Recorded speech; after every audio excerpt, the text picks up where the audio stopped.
I was given 5 minutes to clear my desk before my husband's father, the CEO, dismissed me in front of the entire leadership team. Instead of breaking, I smiled and said, "Thank you." One by one, 22 colleagues quietly stood and followed me out. Nia sneered until the legal director turned pale and whispered, "Get the lawyer, now."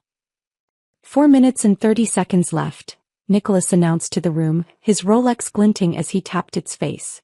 I continued packing my desk drawer, pulling out 6 years' worth of work. Project files, team photos, the backup drive containing every system architecture I'd built for Vertex Solutions. The 12 executives watched in silence as I placed each item deliberately into my cardboard box. Nia Blackwood leaned back in her chair, examining her manicured nails with practiced boredom. She thought she'd won. For minutes, Nicholas called out again, his voice sharp with authority. That's when Logan Mitchell stood up from his desk outside the conference room's glass walls, laptop bag already in hand. But I should explain how we got here. How 3 weeks of calculated betrayal led to this moment where my father-in-law counted down my professional execution like a microwave timer. Before we continue, I want to thank you for being here. If you believe that dedication and hard work should be valued over office politics, please consider subscribing. It helps more people discover these important stories. Now let's see what Nicholas had planned. It started at Sunday dinner at the Harrington estate, where we gathered like actors in a play nobody wanted to perform anymore. I'd arrived with Taylor and my homemade apple pie, the one with the lattice crust that took 2 hours to perfect. Eleanor always requested it but never mentioned who made it, as if pies materialized from thin air or perhaps the help. "Another record quarter for Vertex Solutions," Nicholas had proclaimed, standing at the head of the mahogany dining table that could seat 20 but usually held just the 4 of us, drowning in its own excess. He raised his crystal tumbler, the whiskey inside catching the light from Eleanor's precious Viennese chandelier. "We're dominating the market because I know how to recognize talent and put it where it belongs." His hand landed on Taylor's shoulder with the weight of expectation and inheritance. My husband glowed under the attention, though his contribution to the company consisted mainly of having the right last name and showing up to meetings he didn't understand. Nobody mentioned the Henderson account I'd saved 2 nights before, or the Morrison Industries contract I'd salvaged by working through 3 consecutive weekends, or the fact that while Nicholas was at his monthly country club whiskey tasting, detecting notes of oak and self-importance, I was rebuilding our entire server infrastructure after a critical failure. "You look tired, dear," Eleanor had murmured, her fingers, decorated with enough diamonds to fund my entire department's salary, briefly grazing my shoulder. "Perhaps you should consider better work-life balance. Appearance matters, especially for women in leadership." I'd swallowed my response along with my overcooked salmon. The truth was I looked tired because I'd been awake for 36 hours straight, but admitting that would only prove their unspoken point, that I couldn't handle the pressure, that I was, as Nia would later write, overwhelmed. The morning routine with Taylor had become a study in marital disconnect. Each day started the same. Him fumbling with the expensive espresso machine his parents gifted us, creating coffee that tasted like burnt disappointment while scrolling through sports news on his phone. "Big week ahead?" he'd asked that particular Tuesday, 2 weeks before everything imploded. "I should hear about the promotion today." I watched his reflection tense in the microwave door. "Right. The promotion." He took a sip of his failed latte. "Dad mentioned Nia's been really impressive lately. She's been staying late, taking on extra projects." My fingers stilled on my laptop keyboard. Nia Blackwood, who arrived at 9:30 sharp and left at 5 o'clock on the dot. Nia, whom I'd been training for 3 months at Nicholas's specific request. "She just needs mentoring," he'd said. "Someone to show her how we do things here." So I'd opened my playbook, shared my strategies, explained our client relationships with the patience of a kindergarten teacher. She'd taken notes in her designer portfolio, asking questions that felt increasingly invasive. "How do you handle system failures? What's your backup protocol? Who has administrative access?" I thought she was eager. Turned out she was building a case. The server migration crisis should have been my moment of vindication. 7 days before Nicholas would slam his palm on that conference table, our entire data infrastructure needed emergency migration. 40 terabytes, 8-hour window, 0 margin for error. Everything went wrong at once. Corrupted files, failed backups, A power surge that shouldn't have been possible. By 10 p.m. I'd activated my emergency protocol, calling in my entire team. Logan arrived first, still wearing the program from his daughter Emma's dance recital pinned to his shirt. She understood, he'd said quietly, though I caught him checking videos his wife sent from the auditorium. Priya came next, apology heavy in her voice as she called her husband. I know it's our anniversary dinner. I'll make it up to you. She'd ended the call and dove into code like she was defusing a nuclear weapon. Marcus Thompson, Sarah Kim, the Morrison twins who communicated in what seemed like telepathic programming language, they all came without question. The conference room became our bunker, littered with laptops, energy drinks, and eventually Chinese takeout that went cold before we could eat it. We're like some weird, dysfunctional family, Marcus had joked at 2 a.m., attempting to eat lo mein with one hand while typing with the other. Yeah, but at least we chose each other, Sarah had replied, and something about those words felt prophetic now. We'd saved everything. Every file, every client, every contract. Nicholas would never know we'd been 3 keystrokes from losing millions in data and trust. That's what I did. I solved catastrophes so quietly that nobody knew they'd happened. Then came the email. The misdirected message that revealed everything. I'd been reviewing the Henderson account files at 11:47 p.m., preparing my promotion presentation when it appeared. From Nia Blackwood. To me. Except it wasn't meant for me. Nicholas, as discussed, I've successfully salvaged the Henderson situation. The client was thoroughly impressed with my crisis management. I believe it's time to discuss restructuring. She seems overwhelmed, arrives looking exhausted most mornings. Perhaps fresh leadership would benefit the department. My laptop screen blurred as I read it twice, then 3 times. The Henderson situation. The one I'd personally managed while Nia was posting Instagram stories from a wine tasting. The rescue I'd orchestrated while she slept. I forwarded it to my personal email without thinking, some primitive instinct for self-preservation kicking in. Then I sat in my home office, still wearing the coffee-stained blouse I'd put on 18 hours earlier, understanding finally that dedication looked like weakness to those who'd never truly worked. 3 minutes, Nicholas announced now, his voice cutting through my memory. The executives remained frozen, but through the glass I saw Priya standing up, then Marcus, then Sarah. One by one my team, my chosen family, began to rise. 2 minutes, Nicholas called out, but his voice seemed to come from underwater. Through the conference room's glass walls, I could see the entire 15th floor frozen in a tableau of disbelief. Sarah Kim had her phone halfway to her ear. The Morrison twins stood at their adjoining desks, identical expressions of shock on their faces. I reached for the framed photo from our last team celebration, the one where we'd worked 72 hours straight to launch the Patterson project. My fingers brushed against something else. A USB drive, taped underneath my desk drawer. The one where I'd backed up every email, every document, every piece of evidence that might matter someday. Apparently someday was today. The morning had started wrong from the moment I'd badged into the building at 6:45 a.m. The security guard, usually chatty, had avoided my eyes. The elevator seemed too quiet. The 15th floor felt like it was holding its breath. When I'd reached the conference room to set up my presentation, the one about our department's 340% efficiency increase, Nia was already there. In my seat. The one I'd claimed 3 years ago because it faced away from the glaring morning sun. Her laptop was open to spreadsheets I recognized immediately. My department's confidential budget projections, the ones on a secured server she shouldn't have been able to access. Oh, good morning, she'd said, that saccharine sweetness coating her words like artificial sweetener. Nicholas asked me to review these before the meeting. You don't mind, do you? The question wasn't really a question. We both knew it. I'd stood there, laptop bag heavy on my shoulder, watching her scroll through salary allocations, project budgets, vendor contracts. 6 years of carefully built financial architecture. How did you get access to those files? She'd looked up then, and for just a second the mask slipped. Pure satisfaction flickered across her features before the innocent expression returned. Nicholas gave me temporary admin privileges. To help with the transition. Transition. The word hung there between us like a diagnosis. The room had filled gradually but wrong.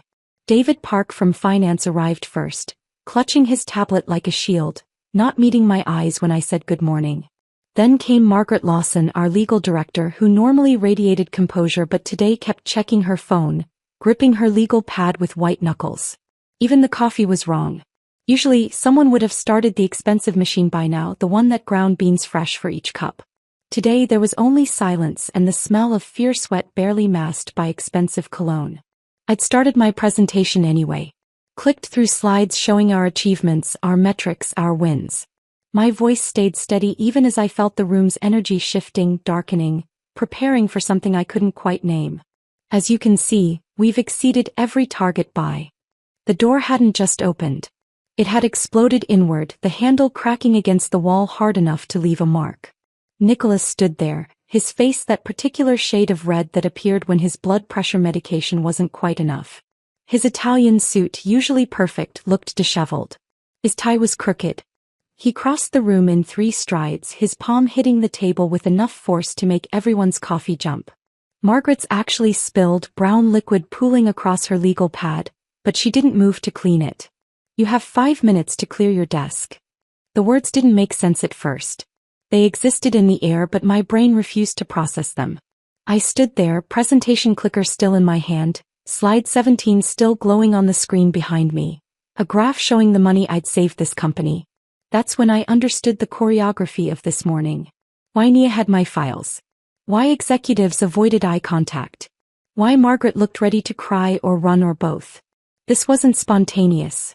This was planned. Orchestrated. I had been marked for execution and everyone except me had known it was coming. Nia leaned back in my chair, and I saw it then. The slight upturn of her lips, the relaxation in her shoulders, the way she examined her manicure with the satisfaction of someone admiring their own handiwork. She'd won something and we both knew it. But here's what 20 years in tech had taught me. The moment when you think you've won is usually when you're most vulnerable. David Park's fingers were moving across his calculator with the frantic energy of someone watching money evaporate. I knew that motion. I'd seen it during budget crises, contract negotiations, anytime numbers were about to become very, very bad. Margaret had her phone out now, typing with shaking fingers, her face the gray-white of old paper. They understood something Nicholas and Nia didn't. Something about contracts and clauses and the very expensive difference between firing someone privately versus publicly humiliating them in front of witnesses. I set down the presentation clicker with deliberate calm. My grandmother's voice echoed in my head. She'd survived the depression, raised 6 kids alone after my grandfather died, never let anyone see her buckle. When they expect you to break, she told me once, peeling potatoes with hands that never trembled, that's when you stand straightest. Thank you. The words came out clear, genuine even. Because in that moment I felt something I hadn't expected. Relief. 6 years of pretending Taylor's family accepted me. 6 years of Eleanor's backhanded compliments about my appearance while I saved her husband's company. 6 years of being good enough to fix every crisis but never good enough to truly belong. Nicholas's jaw went slack. He'd expected tears, pleading, anger, anything but gratitude. Behind him I saw several executives exchange glances. Someone's pen rolled off the table and hit the floor with a sound like a gunshot in the silence. I began packing with the methodical precision I used for system architectures. Each item lifted, examined, placed in the cardboard box that had materialized from somewhere. The backup drive went in first. Then the project files. The team photo. My coffee mug with the chip on the handle. 1 minute. Nicholas announced, but his voice had lost its edge. Confusion was creeping in, the first crack in his certainty. Through the glass motion caught my eye. Logan Mitchell was standing at his desk, laptop bag already over his shoulder. He wasn't packing. He was already packed. Ready. Then Priya stood. Then Marcus. One by one, like a slow wave building strength, my entire team rose from their desks. Nicholas turned to see what I was looking at and his face went from red to white so fast I thought he might faint. Nia's expression shifted from triumph to confusion to something approaching panic. Time's up, Nicholas said, but it came out as a question.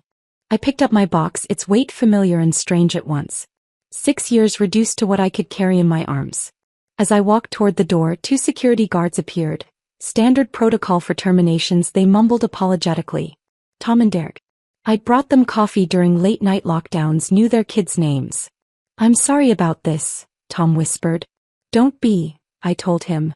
You're just doing your job. We walked through the cubicle farm toward the elevator, and that's when the symphony began. The squeak of chairs pushing back from desks. The rustle of bags being gathered. The soft thuds of laptops closing. Logan fell into step beside me. Then Priya, her heels clicking a determined rhythm. Marcus, Sarah, the Morrison twins moving in perfect synchronization. By the time we reached the elevator, 22 people had joined our procession. Tom stopped walking. His hand dropped from my elbow. In 15 years, he said, voice thick with something between awe and respect, I've never seen anything like this. Neither had Nicholas Harrington, whose empire had just started its collapse, though he wouldn't understand that for another 48 hours. The elevator doors closed on 22 people and one security guard who looked like he'd just witnessed a miracle or a massacre. He wasn't sure which. Tom pressed the lobby button with a hand that shook slightly. Nobody spoke during the descent. The only sound was the mechanical hum and someone's phone buzzing insistently. Then Logan's. Then Priya's. Like popcorn starting to pop, our phones erupted in a cascade of notifications. When the doors opened to the lobby, we walked out into blazing midday sun. The kind of light that makes everything look overexposed and surreal. Maria at reception stood up so fast her chair rolled backward into the wall. Gerald, the maintenance supervisor, stopped mopping and watched us file past. Someone started a slow clap from the loading dock. I couldn't see who, and then others joined in until the sound echoed off the parking garage walls. This is insane, Priya whispered beside me. This is justice, Logan corrected, shifting his laptop bag. We stood there in the parking lot, 23 people blinking in the harsh light, phones buzzing like angry wasps. The Morrison twins were already on their laptops, sitting on the concrete median, typing furiously. Sarah had her phone pressed to her ear, explaining to someone, probably her partner, why she was suddenly unemployed at 11:47 on a Tuesday morning. I should go, I said to no one in particular. My car keys felt foreign in my hand. We all should, Marcus replied, but nobody moved. We stood there like survivors of a shipwreck, not quite ready to leave the sight of the vessel going down. The drive home took 17 minutes. I know because I watched the clock the entire way, unable to focus on anything else. My phone, tossed in the passenger seat, continued its electronic seizure. 3 times I reached for it at red lights. 3 times I pulled my hand back. Taylor's car was in the driveway. Of course. He worked from home Tuesdays and Thursdays, a luxury Nicholas had granted his son but would never have considered for anyone else, especially not me despite my longer tenure and higher position. I sat in my car for a full minute, engine off, listening to the tick of cooling metal. The house we'd bought 3 years ago, with help from his parents for the down payment, naturally, looked the same as when I'd left this morning. Same cherry tree in the front yard. Same crack in the driveway we kept meaning to fix. Same life except everything had changed. Taylor met me at the door, his laptop still in one hand, confusion written across his face.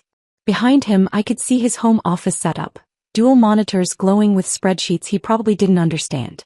Why are you home? Are you sick? Then he noticed the box in my arms.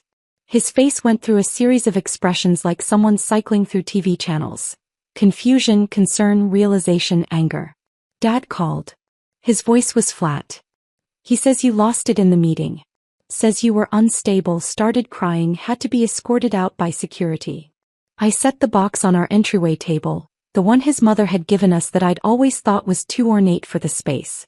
Is that what he said? He said you've been struggling lately. That Nia had to cover for your mistakes. That he had no choice.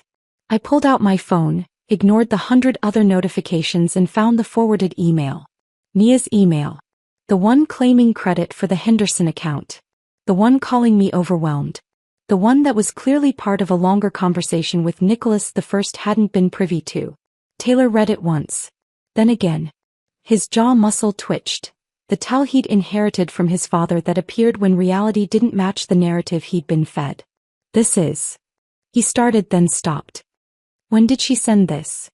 3 weeks ago. Accidentally sent to me instead of your father. And you didn't tell me? Would you have believed me? Or would you have said Nia made an honest mistake, that your father would never plot against his own daughter-in-law? The silence stretched between us like a contested border. Taylor set down his laptop, ran both hands through his hair, Another inherited gesture. I need to think, he said, grabbing his keys from the hook by the door. I just need to think. Taylor. But he was already gone, the door closing with a decisive click that sounded like punctuation. I stood in our entryway, still in my work clothes, surrounded by the life we'd built on a foundation that was apparently sand.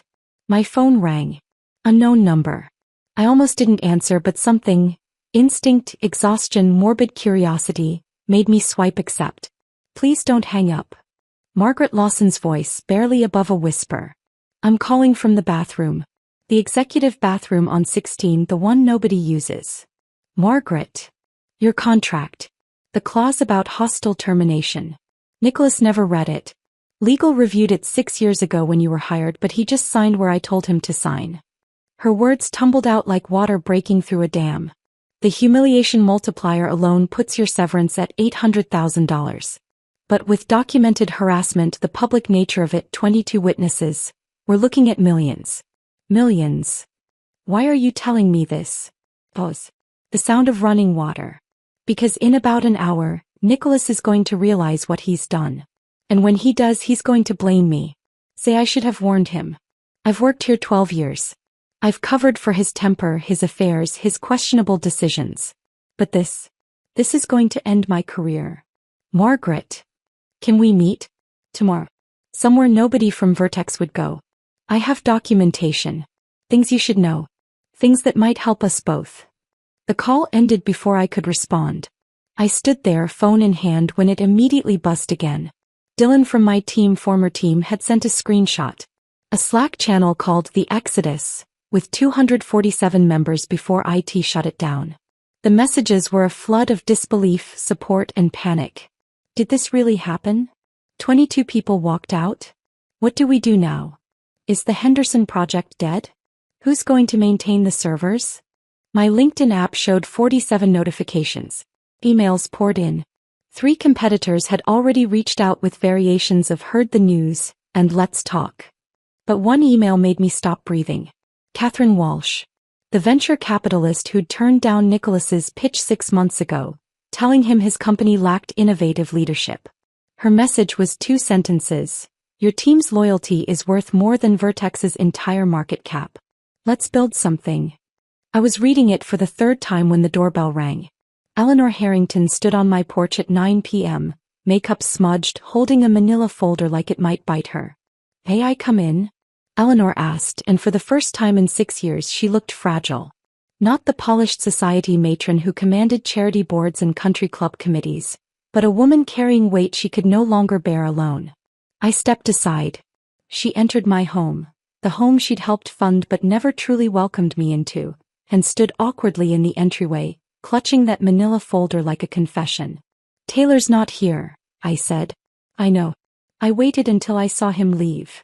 She followed me to the living room, sitting on the edge of our couch as if she might need to flee at any moment. Nicholas fired his own brother this way 20 years ago. Edward. He was CFO, had been with the company since the beginning. She opened the folder, revealing yellowed board meeting minutes, old emails printed on paper that had softened with age. Edward questioned one of Nicholas's decisions publicly. Not even criticized, just questioned. Nicholas gave him 10 minutes to clear out. The family never recovered. Edward's wife left him. His kids won't speak to Nicholas. 20 years and the wound still bleeds at every holiday. Why are you telling me this now? Eleanor's laugh was bitter, nothing like her usual musical society trill. Because I've watched my husband destroy people for decades, telling myself it was business, that successful men had to be ruthless. But watching him do it to you, someone who saved his company while he was playing golf, someone who made my son happy even if we never showed it, I can't pretend anymore. She pulled out another paper. This is from 5 years ago. Michelle Reeves, VP of Marketing. Fired in a board meeting for insubordination. She'd suggested Nicholas's strategy was outdated. Another paper. 3 years ago, James Chin, head of innovation. Terminated publicly because he'd received a job offer from a competitor and Nicholas wanted to make an example. They choose the easy path, Eleanor continued, and now she was looking directly at me. Nicholas and Taylor both. They avoid conflict by creating bigger conflicts. They'd rather destroy relationships than admit fault. I've enabled it for 35 years and I'm sorry. Her hug was unexpected, fierce and brief. She left the folder on my coffee table and disappeared into the night, leaving me with evidence of a pattern I'd been too close to see. My phone rang at 2:07 a.m. I'd finally fallen asleep on the couch, still in my work clothes, the folder's contents spread across the coffee table like a crime scene. Please tell me you're awake. Margaret Lawson's voice was pitched high with hysteria. I am now. Nia destroyed everything. She tried to prove she could handle your systems, wanted to show Nicholas she didn't need the transition period. She was trying to access backup files but deleted the main customer database instead. I sat up, suddenly completely awake. She deleted the entire customer database? That's not the worst part. She tried to recover it herself. Didn't call IT, didn't follow protocol. She ran some recovery software she found online. It corrupted everything. The entire East Coast operation has been dark for 6 hours. They're estimating 14 hours minimum before even partial restoration. The silence stretched while I processed this. Our customer database wasn't just names and addresses. It was 17 years of relationship management, purchase histories, custom configurations, support tickets, the DNA of the company's client relationships. How much? I asked. Conservative estimate? 50 million in immediate losses. That's not counting the clients we'll lose, the lawsuits, the reputation damage. Margaret's voice cracked. She's been in the bathroom crying for 2 hours. Nicholas has been screaming at everyone. He threw a laptop. Actually threw it at the wall. Security is on standby. I felt something I hadn't expected. Nothing. Not satisfaction, not vindication, just a cold, empty nothing. Nia had engineered my humiliation, and now she was drowning in her own incompetence. Margaret, you need to document everything. Every email, every action, every word Nicholas says. Already am. I'm creating my own insurance policy. She paused. Your team could have prevented this. My team wouldn't have caused it in the first place. After Margaret hung up, I sat in the dark, watching the sunrise creep across my living room walls. Somewhere across town, Vertex Solutions was hemorrhaging money and reputation while Nia learned that taking credit and taking responsibility were vastly different things. Taylor came home at 7 a.m. looking like he'd slept in his car. His shirt was wrinkled, his hair stood at odd angles, and he reeked of whiskey and regret. The database is gone, he said without preamble. I heard. Dad's lost his mind. He's threatening to sue Nia, but legal says he can't because he gave her the access. He's calling emergency board meetings. Mom's had 2 panic attacks. He collapsed on the couch beside me, careful not to touch me. He wants me to convince you to sign an NDA and make this go away quietly. Make what go away? His public humiliation of me? The 22 people who walked out? Or the fact that his chosen replacement just cost the company $50 million? Taylor rubbed his face with both hands. All of it. He's offering the $800,000 Margaret mentioned. Full severance, extended benefits, glowing recommendation. All you have to do is sign saying you won't discuss what happened or compete for 2 years. No. The board is threatening his position. If you sue, if this gets worse, he could lose everything. I turned to look at my husband, really look at him. He was a stranger wearing Taylor's face, speaking Taylor's voice, but the man I'd married, who'd promised to stand by me, to be my partner, was gone if he'd ever existed at all. He should have thought of that before he gave me 5 minutes to clear my desk. I need you to fix this. Those 5 words hung between us like a blade. Not, I'm sorry. Not, he was wrong. Not, I should have defended you. Just another demand to sacrifice my dignity for the Harrington family comfort. I need you to leave, I said, surprised by how steady my voice was. Taylor looked at me then, and for a moment I saw something, awareness maybe, that he'd chosen the wrong side. But Harringtons didn't admit mistakes. They just found someone else to blame. He left without another word, and I knew our marriage had ended in that moment, even if the paperwork would come later. By noon, my living room had transformed into a startup incubator. 22 people with laptops balanced on their knees, sitting on floors, perched on chair arms, crowded around my dining table. Logan's 12-year-old daughter Emma sat in the corner doing homework, occasionally looking up at the chaos with curious eyes. Phoenix Digital, Priya announced, holding up a napkin where she'd sketched a logo, a stylized bird rising from flames. We're not subtle, but neither were they. Marcus was on his laptop, fingers flying. Domains secured. Social media handles locked down. I'm also grabbing variations before Vertex thanks to CyberSquat. His husband, James, appeared with a tray of coffee mugs. I made a supply run. Nobody's building a company on empty stomachs. Pizza boxes accumulated like sedimentary layers of ambition. The Morrison twins had somehow created a project management system on my living room wall using sticky notes. Sarah was already reaching out to contacts, her phone voice professional despite sitting cross-legged on my floor. We need incorporation documents, someone said. On it, replied Logan, whose brother-in-law was apparently a corporate attorney. The energy was electric, desperate, hopeful. We weren't just colleagues anymore. We were refugees from a corporate disaster, building something new from the ashes of what Nicholas had destroyed. And in that crowded, chaotic living room, I felt more at home than I had in 6 years at Vertex. My phone buzzed at 4:47 p.m., 3 days after we'd transformed my living room into Phoenix Digital's first headquarters. Robert Hoffman's number appeared on the screen, Nicholas's lawyer calling for the third time today. Ms. West, Mr. Harrington has authorized me to increase the offer to $800,000. His voice carried the exhaustion of a man losing a war he'd thought would be easy. This is the baseline severance per your contract. The baseline assumes normal termination procedures, I replied, watching the Morrison twins carry computer equipment into what would become our actual office, a warehouse we'd found yesterday. Being given 5 minutes to clear my desk in front of 12 witnesses isn't normal. Margaret Lawson can verify that. The silence stretched. Ms. Lawson is no longer authorized to speak on behalf of Vertex Solutions. Of course she wasn't. Nicholas's first instinct was always to shoot the messenger, even when the message was a legal disaster of his own making. Then I suppose we'll let the courts decide what's appropriate. My lawyer will be in touch. I ended the call just as a white Tesla pulled into the warehouse parking lot. Catherine Walsh stepped out, her designer heels clicking against cracked asphalt, surveying our new space with the calculating eye of someone who'd turned dozen startups into billion-dollar companies. The warehouse was nothing special. 20,000 square feet of concrete impossibility, still smelling of industrial cleaner and the ghost of whatever had been manufactured here before. Fluorescent lights flickered intermittently. The loading dock door didn't close properly. There was a suspicious stain on the floor that looked like it had its own ecosystem. This is perfect, Catherine announced, and she wasn't being sarcastic. It's a disaster, Priya countered, gesturing at a ceiling tile that chose that moment to release a small shower of dust. No, it's hungry space. It wants to become something. Catherine walked the perimeter, her footsteps echoing. You know what Amazon's first office was? A garage. Google. A garage. Apple. Also a garage. You've upgraded, you've got walls and everything.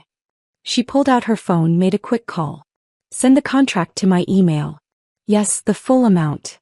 She looked at me. 3.5 million seed funding. I want 20% equity and a board seat. Logan nearly dropped his laptop. You haven't even seen our business plan. I've seen 22 people follow their leader out of a stable job into uncertainty. That's worth more than any PowerPoint. He paused at the door. Nicholas Harrington once told me emotional decisions have no place in business. He said it while rejecting my proposal to invest in Vertex because he didn't like my aggressive negotiating style. Funny how his emotional decision to publicly humiliate you just handed me the next unicorn. The next morning she returned with 2 other VCs. They toured our disaster of a warehouse, asked pointed questions about scalability and market penetration, then committed another $2 million on the spot. We hadn't even incorporated yet, and we were valued at $17.5 million. My phone hadn't stopped ringing. But the call that mattered came from Richard Henderson himself, CEO of Henderson Corp. I heard about the situation at Vertex, he said without preamble. I also heard about the database disaster. Nia Blackwood tried to explain to me yesterday why our configurations were lost. She cried. Actually cried on a client call. Mr. Henderson, we've worked with your team for 3 years. You personally saved our product launch. Logan rebuilt our entire architecture over a weekend. Priya identified data patterns that increased our efficiency by 200%. He paused. The contracts follow the talent, not the building. We're moving our business to Phoenix Digital, effective immediately. By end of day, 3 more clients had called. Patterson Industries, Morrison Group, Chin Technologies. Together they represented $30 million in annual contracts. Each one announced their decision on LinkedIn, professional corporate speak that barely disguised their distaste for how Vertex had treated us. Stocks down another 5%, Sarah announced, refreshing her screen. That's 15% total since Tuesday. We were unpacking equipment, setting up desks. Actual desks now, bought secondhand from a startup that had failed, when Taylor appeared in the doorway. He looked smaller somehow, diminished, holding a bouquet of roses. Red roses.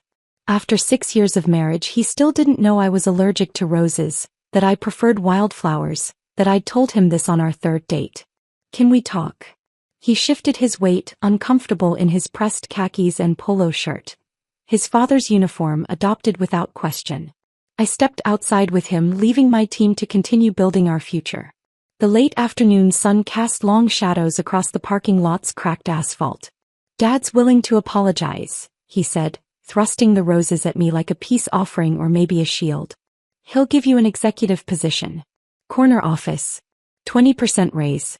Full restoration of benefits. I didn't take the flowers. He thinks this is about office space? It's a good offer. More than fair considering. Considering what? That he humiliated me? That Nia destroyed the database trying to prove she could do my job? That 22 people walked out because they witnessed something unconscionable. Taylor set the roses on the ground between us and they looked sad there, dying on hot asphalt. He's my father. And I was your wife.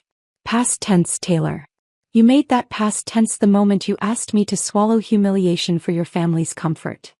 His face crumpled slightly, the first genuine emotion I'd seen from him in days. You're giving up on us? On our marriage? Your father didn't break us. You did. When you came home and asked me to fix his mistake instead of standing by me. When you chose the easy path of family loyalty over the hard path of doing what's right. He looked at me then, really looked, and for a moment I saw the man I'd fallen in love with. The one who'd existed before his father's influence calcified around him like armor. But that man had been buried so long resurrection wasn't possible anymore. I should go, he said quietly. Yes. He walked back to his car. The BMW his father had bought him naturally and drove away. The roses remained on the asphalt. I left them there. By evening they'd wilted in the heat, petals scattering in the wind like all of Nicholas's carefully laid plans. At midnight my phone buzzed with an encrypted file from Margaret Lawson. The subject line read simply, "My severance package." The audio file was 43 minutes of a Vertex board meeting. The quality was crystal clear. Margaret had probably recorded it on her phone, placed strategically near the center of the table. $50 million. A voice I recognized as board member Jonathan Cross. He cost us $50 million because he couldn't control his temper? The database is completely corrupted. Another voice, probably CFO David Sterling. Nia Blackwood had no authorization to access those systems. Nicholas gave her full administrative access. This was definitely Margaret, her voice carefully neutral. Against my legal advisement. You promoted your girlfriend's roommate? This voice dripped with disgust. Christina's roommate from college? That's who you thought could replace your daughter-in-law who built half our infrastructure. Nicholas's voice when it came sounded hollow. Nia showed promise. She was eager, ambitious. She was unqualified. The slam of a hand on the table. This isn't some family drama, Harrington. You turned a personal vendetta into a $50 million disaster. Maybe more if the clients keep leaving. I listened to the board meeting recording one more time, their voices filling my warehouse office at 1 a.m. This isn't leadership, it's a temper tantrum that cost us $50 million. The disgust in their voices was palpable, even through Margaret's phone speaker. The next morning, everything accelerated. We're doing a press conference, Catherine Walsh announced, striding into our warehouse at 7 a.m. with a media consultant and enough coffee for everyone. Tomorrow, 2 p.m. Every tech outlet is begging for a statement. We give them one. I don't want to seem vindictive, I said. You won't. You'll seem like exactly what you are. A leader who refused to accept humiliation as the price of employment. She pulled out her tablet. Meanwhile, Nicholas is holding his own conference at Vertex headquarters at the exact same time. My sources say he's planning to frame this as a strategic restructuring. The thought of Nicholas spinning this disaster into corporate doublespeak should have angered me. Yet I felt oddly calm. Let him try to polish this catastrophe. The truth had a way of showing through no matter how much corporate varnish you applied. We spent the next 24 hours preparing. Logan and Priya helped write my statement. Sarah coordinated logistics. The Morrison twins somehow got us a professional backdrop and lighting that made our warehouse look like a legitimate tech startup instead of abandoned industrial space. At 1:45 p.m. the next day I stood in front of the cameras, wearing the same navy blazer I'd worn that Tuesday, deliberately. My team flanked me, all 22 of them, dressed professionally but not uniformly. We looked like what we were. Individuals who'd chosen to stand together. Good afternoon, I began, my voice steadier than my pulse. 2 weeks ago, Nicholas Harrington gave me 5 minutes to clear my desk after 6 years of building Vertex Solutions' technical infrastructure. Those 5 minutes taught me something valuable. That competence threatens the incompetent, that loyalty means nothing to those who never earned it, and that sometimes the best thing that can happen is being forced to leave a place that never valued you. The cameras clicked like digital rain. Someone from TechCrunch was typing furiously. The Bloomberg reporter was live streaming. Phoenix Digital isn't just a company. It's proof that culture beats strategy, that teams built on respect outperform hierarchies built on fear. We've secured $5.5 million in funding. We've retained clients worth $30 million annually. We've done in 2 weeks what Vertex Solutions claimed would take years, because we have something they lost: trust. Meanwhile, across town, my phone was lighting up with texts from people watching Nicholas's simultaneous conference. Margaret sent a play-by-play.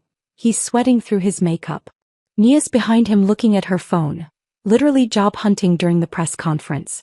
He just said, strategic restructuring for enhanced agility, and a reporter laughed out loud. Someone shared a screenshot from the financial networks. They were showing both conferences on split screen. Me calm and surrounded by my team. Nicholas, red-faced and stammering, with Nia beside him scrolling through LinkedIn, apparently having given up any pretense of paying attention. The stock ticker ran beneath both feeds. Vertex Solutions, down another 8%. We were still celebrating that evening when my phone rang from a blocked number. I almost didn't answer, but something made me swipe accept. Please don't hang up. Nia's voice, but different. Gone was the sugar-sweet coating, the practiced professionalism. She sounded young, desperate, frightened. I know you hate me. I don't hate you, I said, surprising myself with the truth of it. I nothing you. A sharp intake of breath. Then, I've been terminated. Strategic differences, they called it, but everyone knows it means I destroyed the database. I'm being blacklisted. Nobody will even interview me. She was crying now, ugly sobs that reminded me she was only 26, ambitious and ruthless but still young enough to believe those were the only qualities that mattered. I have student loans, rent, my mom's medical bills. She has MS and I'm her only support, and her voice cracked completely. I know I took credit for your work. I know what I did. But please, just one recommendation. Just something that says I'm not completely incompetent. I looked around our warehouse at my team still working despite the late hour, at the whiteboards covered with actual innovation instead of corporate buzzwords, at the space we'd built on merit instead of manipulation. Nia, I said, and she fell silent except for sniffles. You took credit for the Henderson account. You called me overwhelmed and suggested I needed to be replaced. You smiled while Nicholas gave me 5 minutes to pack 6 years of work. I know You took credit for others' work. Now you need to take credit for your own failure. That's the only recommendation I can give you. The call lasted exactly 5 minutes. I timed it. 3 days later, the news broke everywhere at once. Nicholas Harrington steps down as CEO of Vertex Solutions. The press release was a masterpiece of corporate euphemism. Pursuing new opportunities. Time for fresh leadership. Grateful for his years of service. But everyone knew the truth. The board had given him a choice. Resign with a fraction of his dignity intact or be fired for cause and lose everything. He'd chosen resignation, but it was like choosing which cliff to jump from. The ending was the same. Eleanor called me that evening, her voice hollow but somehow lighter. He's moving to the guest house. 35 years of marriage, and this is what finally broke us. Not his affairs with secretaries. Not his ego that needed its own zip code. But watching him destroy you, someone who'd done nothing but make him successful, purely for sport. That's when I knew the man I married was gone, if he ever existed. Eleanor. Don't apologize. Don't comfort me. This is freedom, even if it comes 30 years too late. The warehouse felt different that night. The Morrison twins had strung up lights that made the concrete walls look almost warm. Sarah had brought in plants that somehow thrived despite the industrial setting. Marcus had set up a sound system that played quiet jazz while we worked. We did it, Priya said, appearing beside me with 2 glasses of champagne, not the cheap stuff anymore. Catherine had sent cases of the real thing. Did what? We won. David beat Goliath. The Empire struck back, but the rebels won anyway. Choose your metaphor.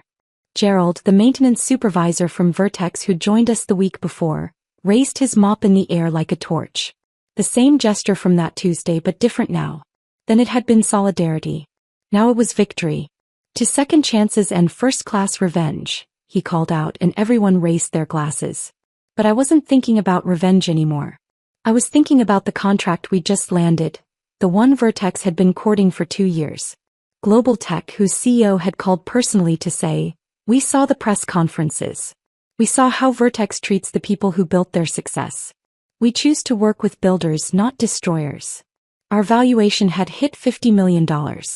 Not bad for a company that started in my living room with pizza boxes and panic. It's not revenge, I told Priya, watching my team, my family of choice, working late because they wanted to, not because someone was counting their hours. It's just success. The revenge is just a side effect. But somewhere across town, Nicholas Harrington sat alone in a guest house behind the mansion he could no longer afford, his empire reduced to rubble in less than a month, learning too late that when you give someone 5 minutes to pack their life, sometimes they take everything with them when they go. The champagne had gone flat by morning, but nobody cared. We were still riding the high of our $50 million valuation when Margaret Lawson walked through our warehouse door at 7:23 a.m., carrying a banker's box and wearing an expression I'd never seen on her face before, determination mixed with something darker. "I need 5 minutes of your time," she said, and the irony of that specific number wasn't lost on anyone. She set the box on my desk. A real desk now, bought from a liquidation sale, scarred but solid. "I've been Vertex's legal director for 12 years. I've watched Nicholas destroy careers, break employment laws, cover up harassment claims. I documented everything." She opened the box, revealing folders meticulously labeled by date and violation type. Every illegal termination. Every settlement we paid to keep people quiet. Every time he screamed at someone until they cried, then had me write up paperwork saying they resigned for personal reasons. Logan looked up from his laptop. "Why keep all this?" "Insurance," Margaret said simply. I knew eventually he'd turn on me too. I was right. He's been telling the board I should have prevented your mass exodus, that I failed in my fiduciary duty. He pulled out a thick folder. "This one's my favorite. 3 years of emails where he explicitly told me to ignore legal protocols." She turned to me then, her gray eyes sharp behind designer glasses. "I want to be your chief legal officer. In exchange, I'll ensure Nicholas never works in tech again. My revenge might be colder than yours, but it's been fermenting for 12 years.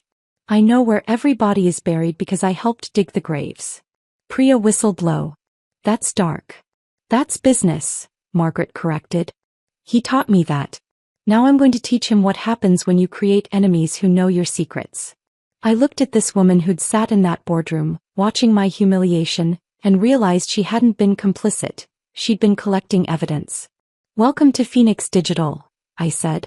Margaret's first official act was scheduling the settlement negotiation. "Neutral territory," she insisted. "The Marriott downtown. Conference room 12.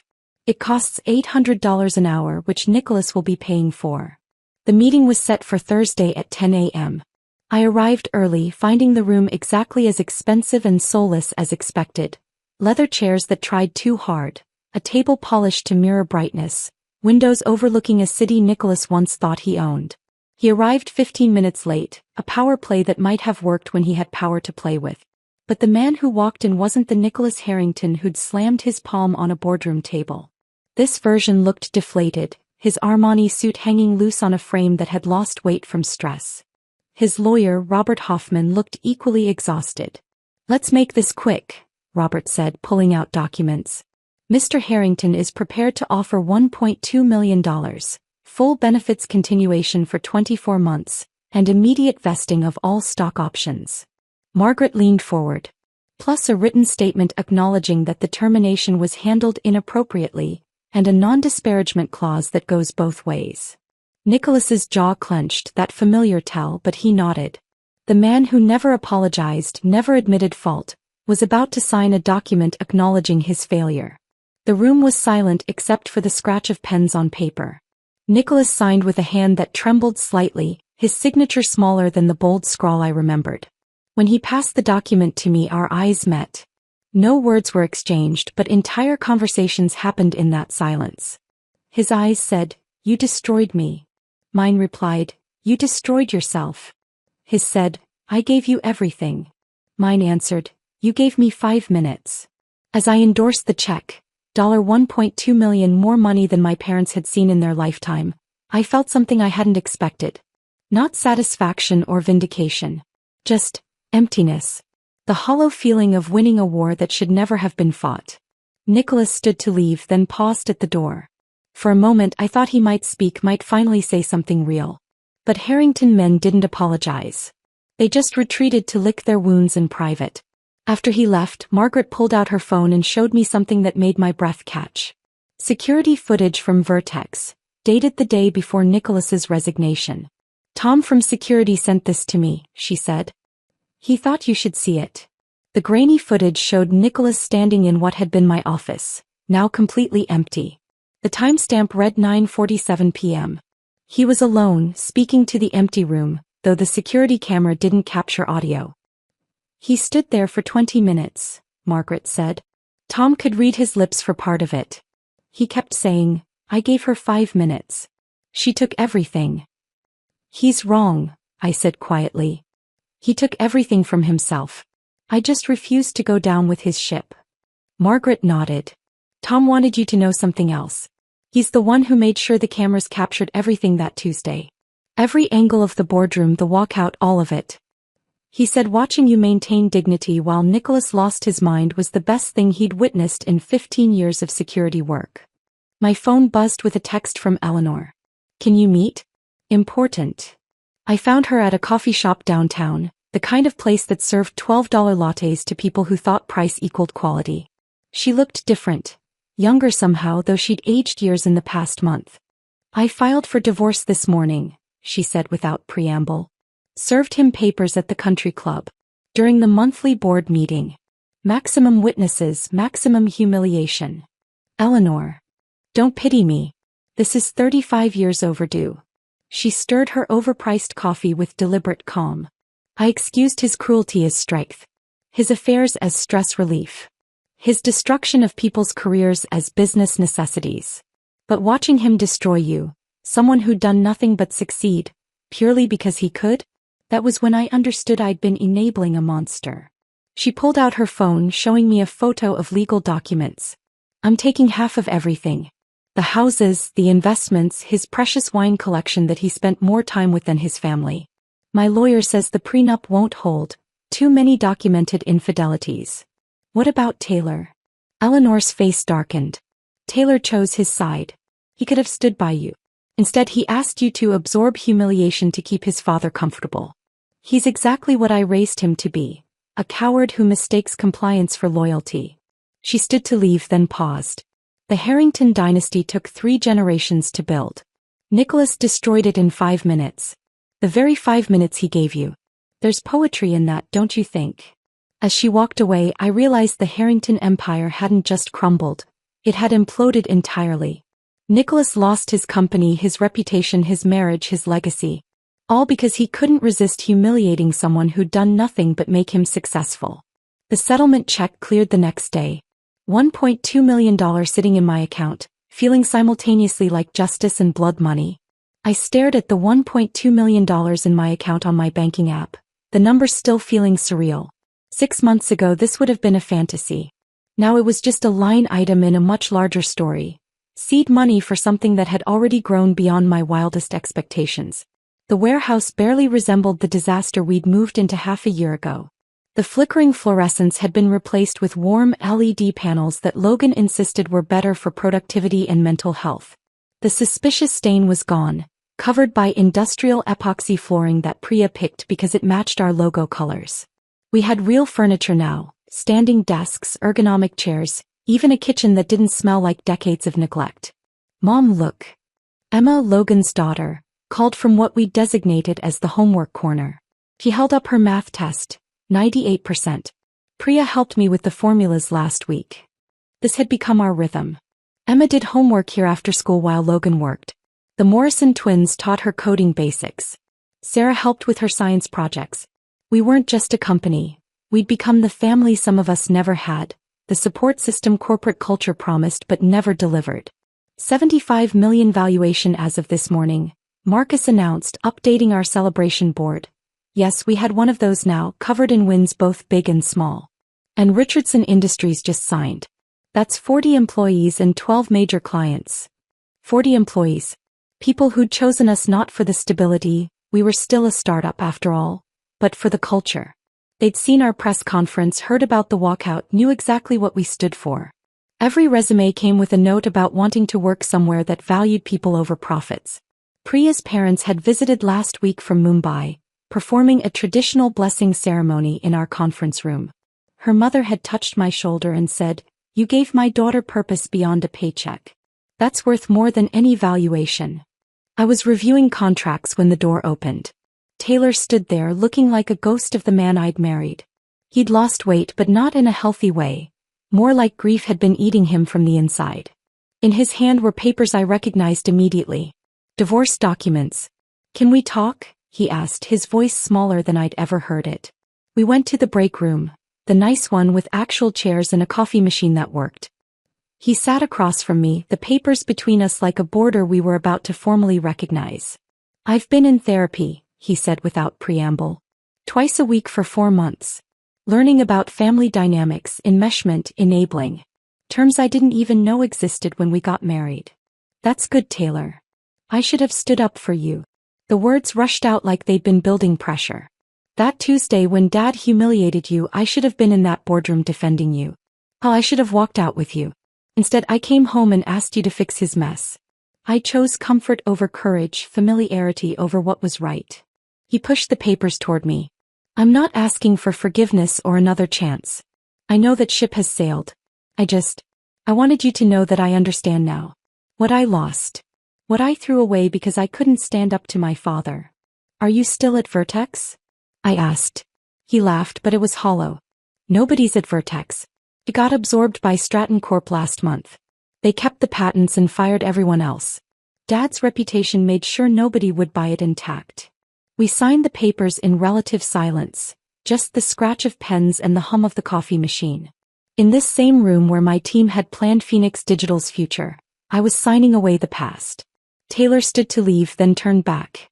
"I hope you find someone who sees your worth immediately," he said. "Not after it's too late. Not after they've already lost you. Someone who stands up for you on Tuesday, not apologizes for it 6 months later." After he left, I sat there for a moment, feeling the weight of ending a marriage that had probably been over long before Nicholas gave me those 5 minutes. But there was peace in it too. Clean endings made room for better beginnings. Margaret appeared in the doorway. "You okay?" "Yeah. Just closing chapters." I stood, shaking off the melancholy. "What's up?" "Thought you should see this." She showed me her phone. Nicholas's LinkedIn profile, updated that morning. Independent business consultant, working from an address I recognized as a strip mall on the outskirts of town. His latest post was about leadership through adversity and the importance of decisive action. 3 likes. I clicked on them. 2 were clearly bot accounts and 1 was from someone trying to sell him marketing services. "That's sad," I said. "That's consequences," Margaret corrected. "He works alone from a rented office above a tax preparation service. No clients, no prospects, no future in tech. His reputation is so toxic that even desperate startups won't touch him. I thought about the Nicholas who'd stood at the head of his mahogany table, emperor of his domain, counting down my professional execution. Now he had infinite time and nothing to fill it with. No employees to terrorize, no board to impress, no family to come home to. Just an empty office and LinkedIn posts that nobody read. Do you feel bad for him? Margaret asked. No, I said honestly. I feel nothing. He's just a cautionary tale now. A footnote in Phoenix Digital's origin story. That afternoon we held our weekly all-hands meeting. Not in a sterile boardroom with people checking their phones, but in our open workspace with everyone genuinely engaged. The Morrison twins presented their new framework. Sarah outlined the client growth trajectory. Gerald, yes, he was our official chief morale officer now, announced Friday's team lunch. Looking at these 40 people who'd chosen to build something with us, I thought about those 5 minutes. How they'd seemed like an ending but were actually a beginning. Nicholas had given me 5 minutes to pack up my professional life. In return, I'd gained a real family, a company built on respect, and the knowledge that when you refuse to accept humiliation, you often find dignity waiting on the other side. Hey, Priya said, appearing beside me. Catherine Walsh just called. Bloomberg wants to do a feature on us. The company that rose from a 5-minute firing. I smiled. Tell them yes. But make sure they know, we're not the story of a firing. We're the story of what happens when good people refuse to let small people make them smaller. The warehouse hummed with productive energy. Somewhere across town, Nicholas sat in his strip mall office, probably refreshing his LinkedIn to see if anyone had liked his latest post about resilience. The difference between us wasn't that I'd won and he'd lost. It was that I'd learned 5 minutes could build an empire, while he was still trying to understand how 5 minutes had destroyed one. If this story of corporate karma had you rooting for justice, hit that like button right now. My favorite part was when 22 employees silently stood up and followed her out, turning a humiliation into a revolution. What was your favorite moment? Drop it in the comments below. Don't miss more incredible revenge stories like this. Subscribe and hit that notification bell so you never miss an upload.